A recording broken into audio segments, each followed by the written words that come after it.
Supados sampun wonten sasmita saking Asung sing among sasmita bilih lajeneng adicara tumuli badhe kalajengaken. Sagung ngadilkah ingkang tansah sinuba ing pakromatan ndukap adicara saklajengipun wawasan pustaka suci Al-Qur'an ingkang badhe kasta saking panjenengan Bapak Ustadz Mayar Al-Yasro. Namung saderengipun mugi wonten keparingipun nentremaken swasana sawetawis kinarya hamangun hikmating adicara menika saha hangalap mupangati titi laksana menika. Sumangga. Assalamualaikum warahmatullahi wabarakatuh.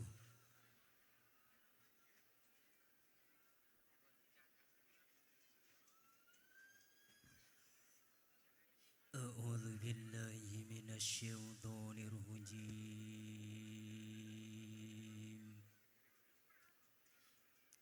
Bismillahirrahmanirrahim.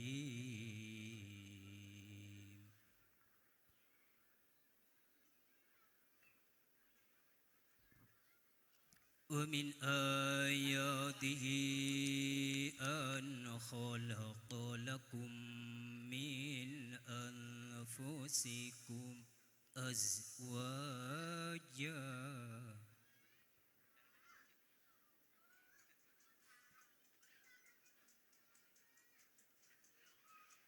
min anfusikum azwajan litaskunu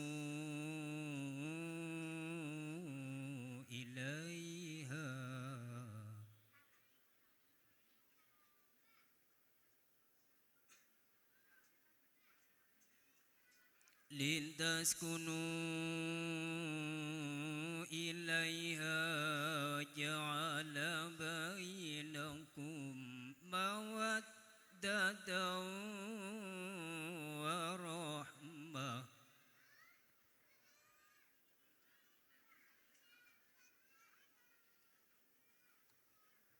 Inna fi dzalika laayatin liqaumin yatafakkarun.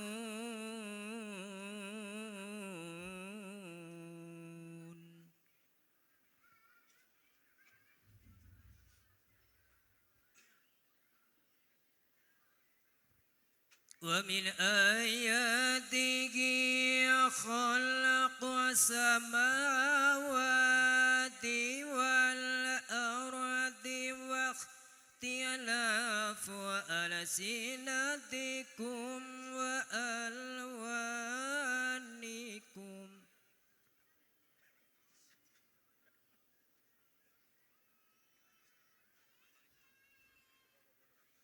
Inna fi dzalika laayatin lil alimin.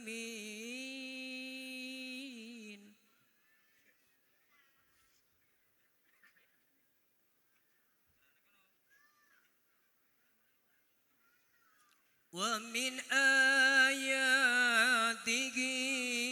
manamukum bil-laili wan-nahar.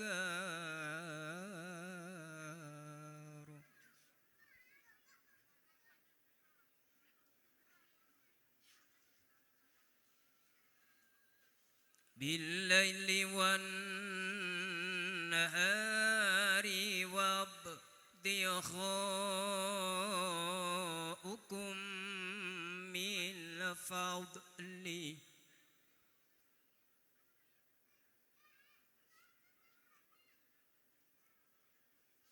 Inna fi dzalika laayatin liqaumin yasma'un.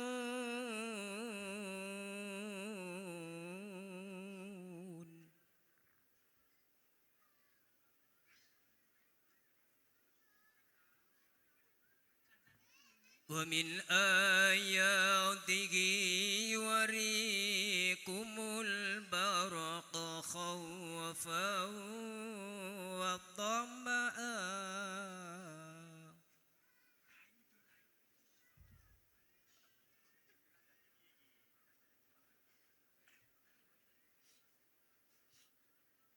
وطمعا وينزل من السماء ماء فيحيي به الأرض بعد موتها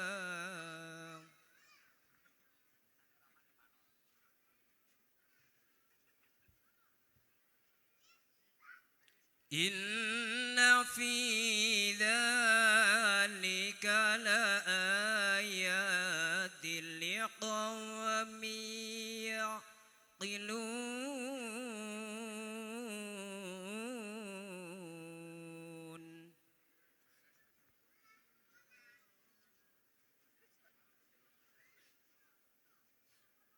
ومن آياته أن تقوم السماء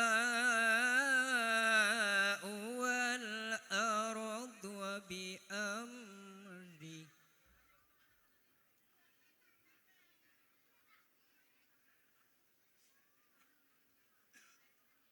ثم إذا دعاكم دعوة من الأرض إذا أنتم تخرجون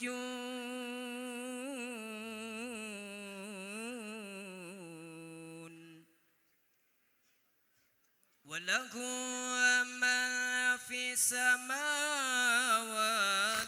والأرض كل له قانتون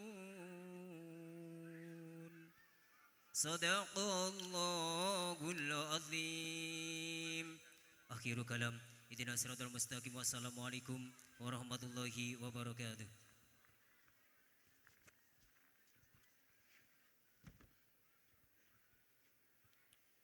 Sadaqallahul adzim. Makatan wawasan pustaka suci Al-Qur'an sampun kastosaken Ustaz Ali Yasro.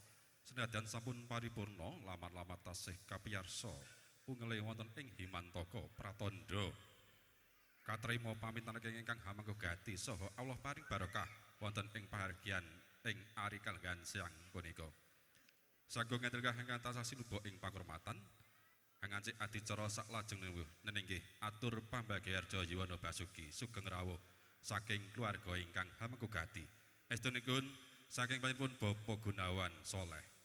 Kepareng atur lumarap pribadi hanawun parandene kabeta saking Birawan Manasa penggalih satemah tan saged kawedhar pamaturipun ingkang menika hanyara dumateng kadang sepuhipun nenggih panjenengan Bapak Arifin Anjalin. Dumateng panjenengan Bapak Arifin Anjalin kula derek jengkar saking sasana palenggahan tumuju ing Pandaya Swara. Jengkaripun kadang kula sepuh Bapak Arifin Anjalin kadya dene Cinandra Satya Matarangan.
Dumateng Rama Ibu Bapak Gunawan Soleh dalah Ibu Kistiyah kepareng hanjajeri dumateng payinuwun Bapak Arifin Anjalin.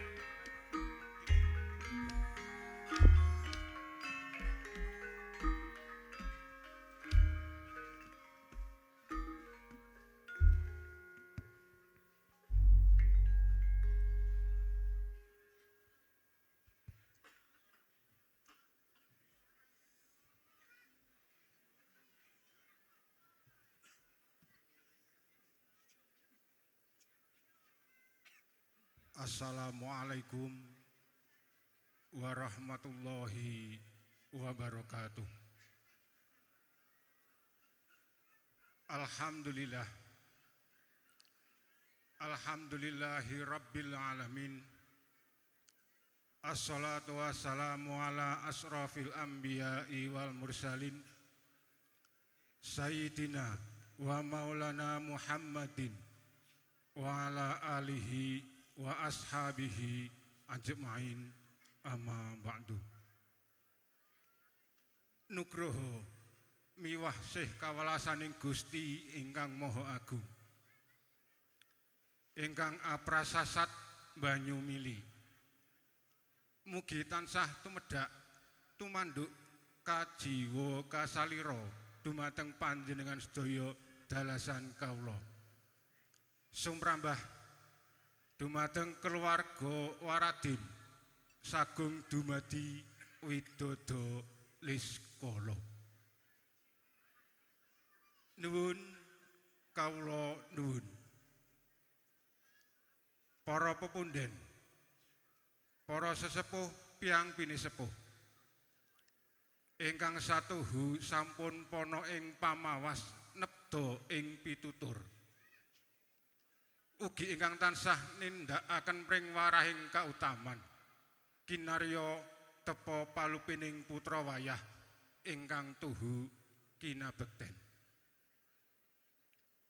Parsa manggalaning praja satriyaning nagara dalah sedaya perangkating desa wonten ing dusun Paten, Desa Paten. Ingkang aminangka pandam panduming adil para kadang kawula dasih ingkang tuhu pantes tinulat sinudarsana. Para alim ulama, para kiai, para ustad dalah sedaya tokoh agami ingkang rinten pantara ratri tansah sumanding putaka suci wahyuning Ilahi Rabbi kinarya dados panuntun kiblating manembah mring Gusti ingkang satuhu luhur ing budi. Linangkung panjenenganipun Bapak Ustadz Haji Muhammad Afifuddin ingkang tansah kita tenggo-tenggo barokah doanipun. Para kadang muda werda madya tumaruna dalah kadang panawung krida dharma ingkang tansah cinaketing kekadangan tinangsulan raos pasdherekan rinunce sekaring katresnan. Para kadang sutresna budaya adiluhung, kadang-kadang seniman seniwati punapa dene kadang grup campursari Mardi Utama ingkang mijil saking dusun Paten, Desa Paten ingkang dipun sesepi panjenenganipun kadang sepuh kula nenggih Bapak Mustaryanto ingkang tansah memetri mardawaning budaya tulus. Keluarga agung Bapak Sarno Nurwibowo dalah Ibu Dewi Widianti sumrambah sagung para tamu kakung Sumawana Putri ingkang pantes nampi pakurmatan. Nenggih ngangketi bilih panjenengan sedaya dalasan kawula amung jejering titah sawantah jalma manungsa limrah ingkang kapurba kawasesa dening Gusti ingkang murbengrat pramila langkung rumiyin sumangga kula dherekaken. Tansah HDDP sumindhi kanthi anuraga ngandhap asaraken manah tumuju jatining manembah. Saperlu ngunjukaken puja puji pangastawa mring Gusti ingkang murbahing dumadi. Kacekna sampun babar daya pangaribawa ingkang awujud kabagas kwarasan dalah umbere wekdal satemah panjenengan sedaya lan kula tasih dipun keparingaken kempal manunggal wonten ing papan menika kanthi rinengku ing suka dalah basuki. Sholawat salam dalah kaharayanipun Allah Subhanahu wa taala ingkang tetep linuber dumateng priyagung unggulane manungsa sasutyaning bumi mustikaning jagat sekaring dawana Sayyidin panetep panatagama Khalifatullah fil ard nenggih Kanjeng Nabi Agung Muhammad sallallahu alaihi wasallam. Dumateng keluarga para sahabat ingkang mugi waget linuberna dumateng sagung pandherek kalebet panjenengan sedaya lan kula ingkang tansah hangkrantu payung pitulungipun wiwit madya pada praptaing delahat tuhu linepatna ing deduka tinebahna ing saluwiring sesendu dalah panyendu nggulang tepung gladiwano bilih ingkang sudi mastani kula pun Arifin Anjailin cumantaka lumarap atur satemah gempil kamardikan nyigek ngenya sekeca wawan pangandikan. Wondene atur kawula menika awratipun mundi dawuh saking keluarga agung Bapak Gunawan Saleh dalah Ibu Kistiah ingkang wonten ing ari kalenggahan siang menika mboten kuwawi matur pribadi awit kabekta saking bombonging manah saha karoban ing sih panjenengan sami sahingga mboten waget matur priyambak. Jrih menawi matur mboten waget kawiyos ing lati namung kandhek wonten ing jangga. Pramila lajeng mitadosaken dhateng tiyang kawula. Ingkang sepisan keluarga agung Bapak Gunawan Saleh dalah Ibu Kistiah amanem Brahma rawuh panjenengan sedaya kanthi prentuling sedya ingkang kawijil ing ukara ngaturaken pambagya wilujeng rawuh pambagya rahayu dalah basuki. Parandini panjenengan sedaya sampun mirengganaken wekdal ndangaken penggalih satemah saged kempal manunggal wonten ing papan menika senadyan kula mangertos bilih panjenengan sedaya tansah kabujung ing bot karepoting keluarga ananging tasih saged rawuh saperlu hanyekseni menapa ingkang dados hajatanipun kadang kula nenggih Bapak Gunawan Saleh dalah Ibu Kistiah. Bilih temtunipun mawon panjenengan sedaya sampun mangertosi bilih wonten ing titi wanci menika keluarga agung Bapak Gunawan Saleh dalah Ibu Kistiah tansah nindakaken darmaning asepuh nenggih mala kramakaken ingkang putra putrinipun ingkang asesilih Genduk Ayu Rinta Febilia Daud kalian Nak Mas Andika Dimas Pratama parandini adicara ijabing panganten sarimbit sampun kalampah wonten ing dinten menika watawis tabuh 11 wanci nuswantara imbang pracima miderek adat widi widono ingkang sampun lumampah. Pramila mboten katalumpen saking keluarga agung Bapak Gunawan Saleh dalah Ibu Kistiah nyuwun tambahing donga pamuji saha donga pangestu Mugi-mugi putra temanten sarimbit ngenya lelumban samudraning bebrayan tansah pikantuk nugroho saking ngarsanipun Gusti ingkang Maha Kawasa sehingga dados keluarga ingkang sakinah mawaddah warahmah. Salajengipun adicara menika waget kalampah nenggih awit pambiyantunipun saking para keluarga sanak kadang mitra pitepangan tangga tepalih punapa dene kadang panawung krida dharma. Duka menika pambiyantu ingkang awujud tenaga penggalian iguh pratikel bondo biya punapa dene tandha tresna. Saking keluarga agung Bapak Gunawan Saleh dalah Ibu Kestiah sangat ngaturaken gunging panuwun ingkang tanpa winates. Hanamung saking keluarga Klenggana bilih sedaya wau boten waget paring piwales menapa-menapa.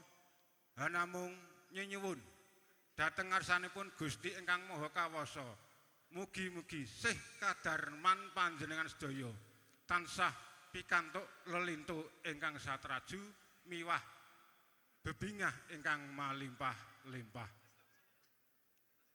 Sagunging para tamu ingkang tansah kinaroban Robing Yuwono Basuki.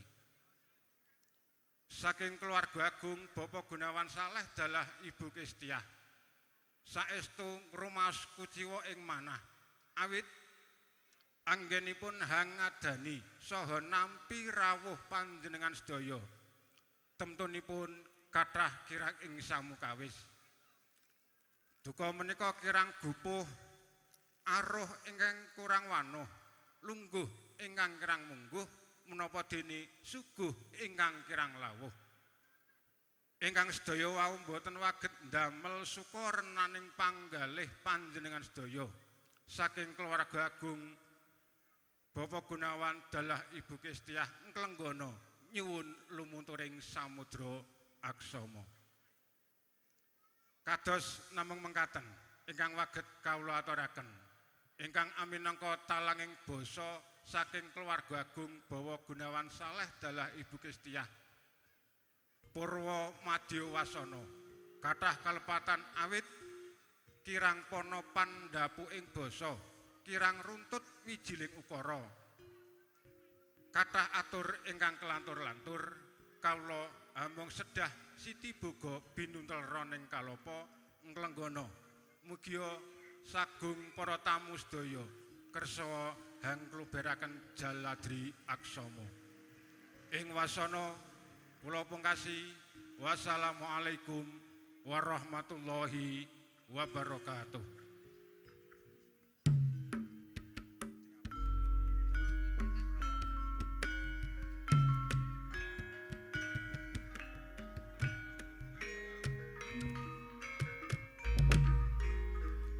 Satu tatas titis terang gamblang cetha terwaca atur pangandika Sang Pindha Natrendra ingkang separon kepareng hangaturaken pambagarja Yuwono Basuki tuwin pamatur nuwun minangka sulih sarwa saking keluarga ingkang kameka gati ingkang sampun kewedhar lumantar panipun Bapak Arifin Anjalin dumateng panjenenganipun kula ngaturaken agunging pamatur nuwun ingkang tanpa pepindhan.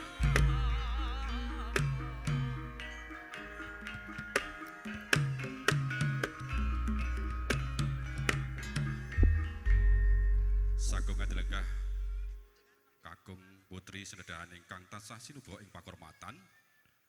Saderengipun kula dherekaken ngajik adicara saklajengipun saking paripun keluarga ingkang gameka gati kepareng atur pasogatan ingkang arupi daharan pramila dumateng kadang muda juru led ingkang sampun sameta ing gati siyaga ing diri tumuli jengkar marak sowan mangarsa wonten ing sagung para tamu minulya kinarya hamanggun regining swasana dumateng kadang-kadang pamatri budaya karawitan mardi utama sapuluh atir parlipur dumateng sagung para tamu minulya dumateng kadang sepuh kula pun Bapak Mustriyanto sumangga.